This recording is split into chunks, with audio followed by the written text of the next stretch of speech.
Biksu kecil yang dibekukan selama 100 tahun ini menjadi penyihir terkuat di zaman kuno. Dia mahir dalam semua 4 jenis sihir, air, tanah, api dan udara. Hanya mengangkat tangannya untuk memanggil gelombang setinggi langit.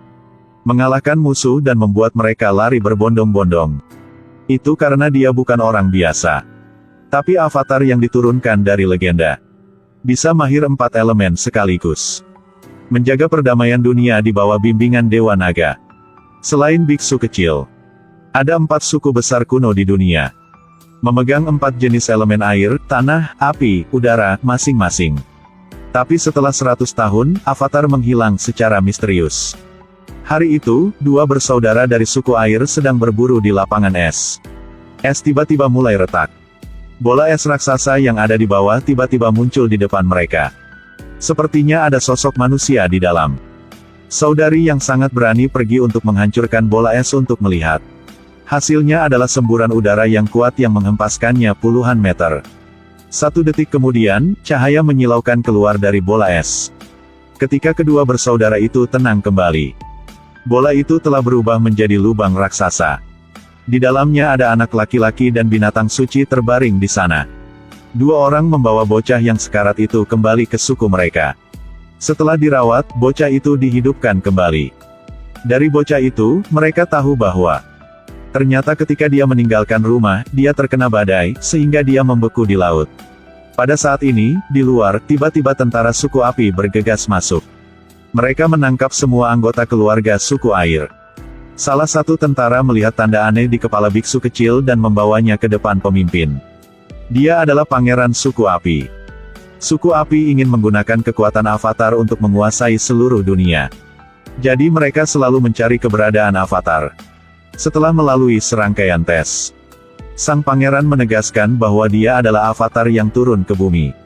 Merasakan bahaya mendekat, dia segera menggunakan sihir gelombang udara untuk melarikan diri keluar. Setelah mengalahkan penjaga, dia mengendalikan layang-layang untuk terbang sampai berkumpul dengan 2 saudara suku air yang datang untuk membantukannya. Karena untuk mencari kekuatan melawan suku api, mereka bertiga pergi ke kuil suku udara tempat ia biasa berlatih. Tetapi menemukan bahwa kuil yang dulu ramai sekarang telah kosong. Dia pikir mereka mungkin berada di tempat suci untuk berdoa. Bersemangat berlari ke sana. Akibatnya, melihat sisa-sisa berserakan di mana-mana. Baru sekarang dia menyadari. Dalam 100 tahun dia dibekukan. Suku api mengejar dan membunuh semua saudaranya. Dalam keputusasaan, dia tiba-tiba melayang di udara. Setelah matanya menjadi putih cerah, dia jatuh ke dalam ilusi. Di sana, ada naga dewa yang menunggunya. Untungnya, adik perempuan dari suku air terus memanggilnya untuk membuatnya sadar kembali. Lalu dia mengatakan yang sebenarnya. Sebenarnya biksu kecil itu terjebak dalam es selama 100 tahun. Selama waktu itu, ambisi suku api berkembang dari hari ke hari. Jadi mereka terus-menerus berperang melawan 3 suku lainnya. Suku udara kehilangan avatarnya sehingga mereka dimusnahkan terlebih dahulu. Selanjutnya, suku bumi dikalahkan. Dipaksa menjadi budak. Dan suku air karena medan yang terpencil dan iklim yang keras. Jadi mereka masih aman untuk saat ini. Keesokan harinya, mereka bertiga pergi ke wilayah suku tanah. Di sini, mereka bertemu dengan seorang gadis yang sedang diburu oleh suku api. Saudari dari suku air yang baik hati segera turun tangan untuk membantu. Dia awalnya bermaksud menggunakan sihir untuk mengusir para prajurit. Tanpa diduga, dia secara tidak sengaja membekukan kakaknya. Tapi ini tidak mempengaruhi biksu kecil. Hanya melihatnya berdiri dengan postur siap. Pasir kuning di bawah kakinya langsung naik. Dia baru mengangkat tangannya ketika 2 prajurit suku api dibuang jauh. Menyadari bahwa tidak mudah untuk menghadapinya. Suku api bersiap untuk melampiaskan amarahnya pada suku tanah. Api yang berapi-api terbang lurus ke arah mereka. Tanpa diduga, pada saat ini dinding bumi tiba-tiba muncul dari tanah. Dan memblokir pukulan fatal ini. Jadi orang-orang dari suku tanah disiksa dan menderita. Sekarang kemunculan avatar telah membuat mereka melihat harapan kebangkitan suku tanah. Setelah memukul mundur tentara suku api, suku tanah untuk mengucapkan terima kasih mengeluarkan gulungan mistis. Saudara dari suku air membuka gulungan untuk melihat. Gulungan ini adalah sihir rahasia suku air yang telah lama hilang. Sekarang tanggung jawab menyelamatkan dunia telah jatuh di pundak biksu kecil itu. Tapi dia bilang dia hanya tahu sihir suku udara. Dan 3 jenis sihir api, air dan tanah yang belum dia pelajari. Karena untuk mengalahkan suku api yang perkasa, dia memutuskan untuk belajar pengendalian air terlebih dahulu dan kemudian pergi melawan suku api. Sebelum itu, mereka harus pergi ke Arktik dulu. Untuk mencari bantuan putri suku air. Sepanjang jalan, dia terus berlatih pengendalian air. Tetapi dia tidak membuat kemajuan apapun. Karena masih ada simpul di hatinya. Menyebabkan tidak dapat berkonsentrasi. Malam itu, karena hatinya bermasalah, dia mengendarai binatang suci sendirian. Pergi ke kuil suku udara lain untuk meminta bantuan. Di sini, dia bertemu dengan seorang biksu tua. Dia membawanya ke tempat suci. Setiap patung di sini dulunya adalah avatar yang turun ke bumi. Itu juga kehidupan sebelumnya. Tapi masalahnya terjadi. Jadi biksu tua ini sudah diam-diam berkolusi dengan suku api. Sekarang para prajurit telah mengepungnya dan mengangkapnya kembali ke suku api. Bagaimana dia melari diri dari sini? Mereka merantai tangan dan kakinya dan menggantungnya di udara. Tepat ketika dia berpikir tentang bagaimana cara melarikan diri. Orang bertopeng tiba-tiba muncul. Orang itu memotong rantai yang mengikat tangan dan kakinya. Melihat 2 orang akan melarikan diri dari penjara. Para prajurit suku api segera membentuk pengepungan untuk mengepung mereka.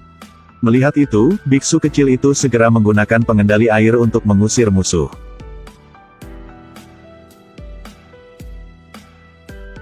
Bahkan tentara suku api tidak berani membunuhnya. Karena ketika avatar mati, dia akan langsung bangkit dan bereinkarnasi. Dan pada saat itu, suku api harus mencari avatar lagi. Bahkan orang bertopeng tahu ini dengan baik.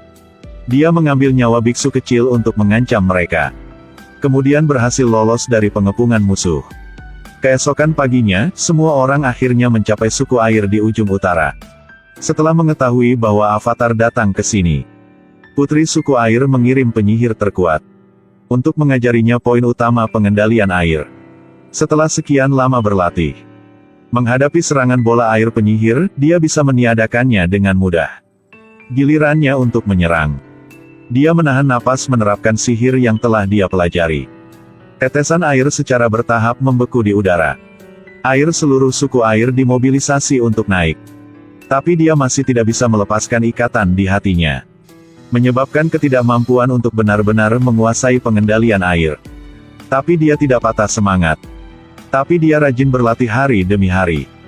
Pada hari itu, abu yang tak terhitung jumlahnya jatuh dari langit. Pasukan suku api yang besar telah mengepung di keempat sisinya. Karena untuk segera menyadari kekuatan suci di tubuhnya, biksu kecil itu bermeditasi di tanah suci suku air. Pada saat yang sama, suku api mengendarai iguana dan memanjat tembok suku air. Para prajurit di belakang mereka langsung melemparkan bola api ke dalam. Di bawah serangan petasan, yang menyala pada 1000 derajat Celcius. Dinding suku air juga memiliki lubang di dalamnya. Tentara yang tak terhitung jumlahnya yang menunggangi iguana bergegas masuk dari lubang itu. Menyerang di dalam suku air.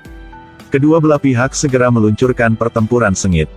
Meskipun suku air terus-menerus menggunakan pengendalian air untuk mencoba melakukan serangan balik, tapi tetap tidak bisa membalikkan keadaan.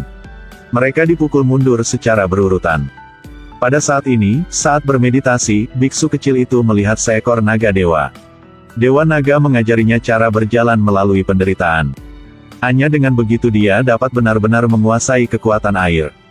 Dan air laut di luar suku air adalah kunci untuk mengalahkan suku api. Setelah itu, dia bangun dari meditasi. Melihat pemandangan yang sangat tragis di medan perang. Dia tahu dia perlu maju dan mengakhiri tragedi ini. Dia berjalan dengan mantap menuju dinding. Menutup matanya. Wajah saudara-saudara persaudaraan muncul di benaknya. Dia akhirnya melepaskan ikatan di hatinya. Dia tenang, mengerahkan pengendali air. Matanya telah berubah menjadi biru dan putih yang mempesona. Dalam sekejap mata, laut naik menjadi gelombang besar yang bergulir ke langit. Pada saat itu, kekuatan air terlihat jelas. Di bawah ancaman yang menakutkan ini, para prajurit suku api benar-benar kehilangan kepercayaan diri mereka, dan mereka semua lari berbondong-bondong. Semua armada juga terburu-buru untuk pergi dari sini. Bahaya telah berlalu. Akhirnya, atas permintaan orang-orang suku air, biksu kecil telah resmi menjadi avatar. Bertanggung jawab menjaga perdamaian bagi dunia.